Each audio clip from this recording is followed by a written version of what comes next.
The reason I'm here right now is because of your reporting, and we're following up with any other leads that we might develop as we go. That's private investigator Bill Garcia. He's got 30 years in the field and he specializes in missing persons cases. And now he's in Utah, retracing the same route that 9-year-old Melodee Buzzard took with her mom, Ashley, through 5 states, 3,000 miles. It's a bizarre 3-day trip, complete with wig changes and switched license plates. Could Melodee have been dropped off along the way, and with whom? She's been missing for more than a month.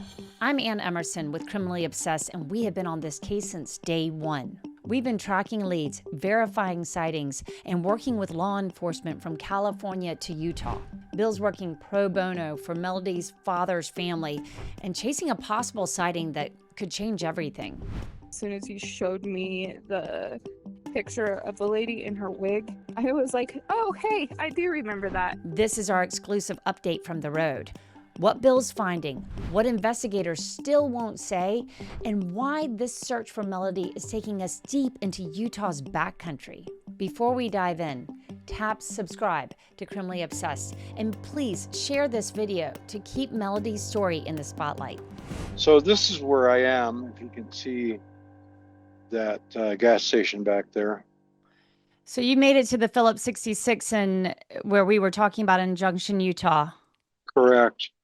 And what are you learning? Well, I'm learning that women with purple hair is not a norm in this community. There isn't that type of hair style or color for anybody that lives in the area. So most likely it would be somebody that would be transient or just passing through as opposed to living in this area, even though it is pretty rural. Ashley made this trip all the way up to the Nebraska area. Is that what you're going based on, and that this was the return trip? Well, that's what Sheriff's Department is indicating, that this is the return trip. And they haven't divulged the outgoing trip from California. But the way I see it is, if what they're wanting is information on the return trip because they saw Melodee in the vehicle when the vehicle crossed from Colorado into Utah, then unless there's something specific about the outgoing trip, this would be the most important part of that road trip. Because we know that Melodee was in the vehicle when they crossed over into Utah, not too far from here, maybe within 100 miles. Wow. So that does give you a lot more to work with as far as where you're looking at right now based on this information. Well, based on that, the map is a good lead because if it's accurate, the Sheriff's Department put out a route which shows Ashley and Melodee moving from Colorado into Utah along I-70. And then instead of staying on I-70 to Interstate 15, which would take them straight south into lower Utah and then in through Nevada and the return trip, why would they veer off of a major highway onto a rural route, which is Rural Route 89, which is kind of a back way that kind of parallels the main highway. And I think that that was chosen for some particular reason, but I don't know what it is. My biggest clue would be they want to stay off of a main interstate, even though I'm not sure that they felt that they were actually being looked for at that point. So to me, that's an interesting point or fact. That's why we started here. A couple of reasons. But your specialty is missing children. That's what you work in. Is Elizabeth Mesa, which is the Melodee's aunt, and I started talking, and she was very adamant about finding Melodee, and that really struck me as someone who wanted to do everything possible. If they could, they'd be out here instead of me. But, people have lives and they've got children and families and what have you. And I'm able to make this run to at least help quell some of the emotions and frustrations that they have, because law enforcement doesn't necessarily tell them everything. And I'm here kind of to bridge that gap and provide information to both law enforcement and to the families. And we're proven. We've been at this a long time. We've had a lot of successes. We've had some really sad cases. But in the end, we at least get somewhere. Bill, And what is your feeling about this right now as you sit in the middle of Junction, Utah, following up a lead that we were able to, start to figure out a little bit. What's your next step here? Well, it's funny. I routinely end up in the middle of nowhere. And this is probably as close as to nowhere as you can get. A lot of people like that, and it's a gateway to a couple of big national monuments, actually several national monuments. And the fact that Ashley went off of the main highway onto this rural route tells me that, based with the disguises, based with the license plate changes, she may have been trying to be deceptive. And by skirting these areas, it points to a certain set of events. For instance, when Danielle Van Dam went missing, searchers searched for her for the better part of 3 weeks. I used the information that was deduced by or disseminated by law enforcement and came up with a theory. And it turned out that my theory was correct. The first location that I placed searchers at is where young Danielle Van Dam's body was found. And so a lot of times you have to put yourself in the mindset of the person who may have done some wrong. And so I use that to follow the leads. Is there any reason why we should be worried about trafficking at this point? Well, if you understand the points that sheriffs has indicated, to me, it leads to either drug trafficking or human trafficking. And the things that have been relayed kind of lead in that direction. But I don't know Ashley. I don't know if she's into drugs or whether she's into human trafficking. It doesn't appear to be, but I know her very little. Yeah. And so we're hoping to find out here real soon. They're so lucky to have you there right now. I mean, I can't even imagine how helpful it is to have someone with your background. It's important. It is. And what have you been able to learn? I mean, I know you were certainly doing work before you got here to Utah. Is there anything you can share with us as far as understanding what happened to Melodee? We didn't know where to start. This was not necessarily the initial starting point, but as we do research, as we learn more and more from the sheriff's department, as we learn from other sources, we start to develop, okay, where do we hit the ground running? And a couple of nights ago, I gained information that brought me to this area. And unfortunately, I'm not able to disclose what I learned other than this is a great starting area. Is this the same? Is this part of the reporting that we did, KUTV did, and what Criminally Obsessed did? Or is this something else? It was really, really freaking weird because she just opened the door at the store and halfway poked her head in. And then she said, "Did you guys know you have a whole bunch of kittens out here?" And I was kind of surprised. And I said, "Yeah, we have a whole bunch of little feral kittens." And she said, "Okay." And then she turned around and got back in the car with the lady with the purple hair. And I was actually on the phone with my husband at the time, and I remember saying, these two really weird ladies just came in and made a comment about the cats. And Wow. but that is like the majority of what I remember right there. Do you have any sort of estimate on how old the woman with the purple hair was? Like whether that was someone younger or older? She had to be probably late 20s to mid 30s, would be my guess. Okay. And did It you was see another adult woman. Okay. And did you see any signs of a child or no?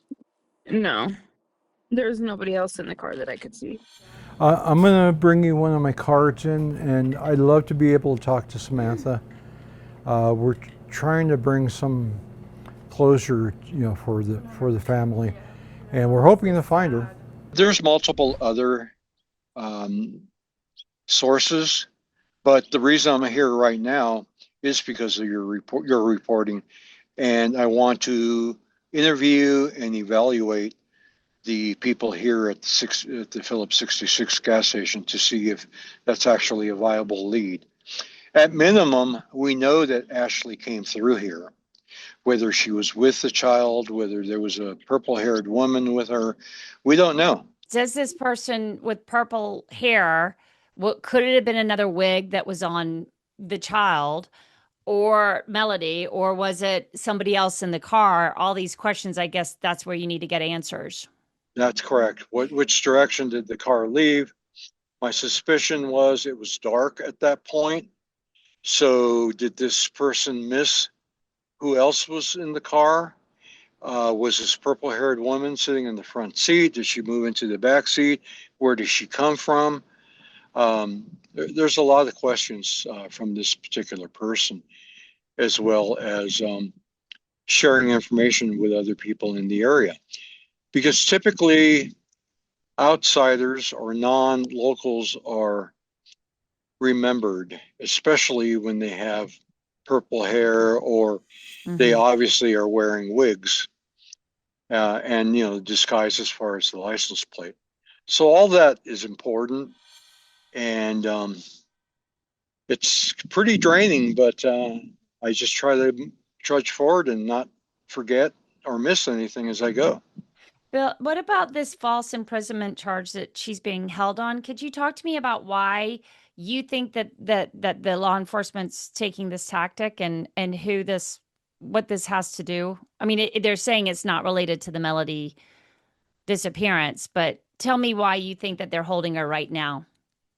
Well, I find that hard to believe that it would not be related, being that Ashley rarely went out. If she did, she took a ride-sharing ride out and back, or she'd run a vehicle. But she didn't seem to have very many friends in the area. She didn't have any visitors, according to a neighbor. And so it has to be something connected to this matter. I've advocated for Ashley all along because I've seen what her history is. And anyone that's had to raise a child from the age of 6 months alone, suffering from any level of mental illness, is very difficult. And knowing that if you don't get help, it's only going to increase. So it's actually interesting that this didn't happen prior. Now, I understand that I understand that Ashley had a similar traumatizing experience at the age of 9. Well, that's interesting because here we have Melodee at the age of 9. And is there any correlation, and what is it? And so we take all these factors, we kind of file them away in our brain, and we bring them up as they recur. So we're hopeful to be able to decipher. Yeah, so if Ashley talks at all, without having any therapy or medication changes or what have you, it may all be gibberish as it was when I talked to her at her home. I had taken her a care package a couple of Sundays ago. On Monday morning, the next day, I was actually able to talk to her in front of her home. And she was, for the most part, incoherent. non-responsive remarks, and then nothing. And so I worked as a first responder in emergency medical services for a number of years, and I often saw patients who were placed under 5150 hold, and that should have been available here, having Ashley assessed, possibly taken in-house to get therapy and treatment, so that we wouldn't be at this point this late in the game. Today is a month and a day that Melodee has not been seen. October 9th was the last time she was seen. And that's a long time for a little girl to be out there somewhere. And we don't know where. We don't know if they're with someone. We don't know if something nefarious has occurred. We just don't know. So we're burning the candle, that's for sure.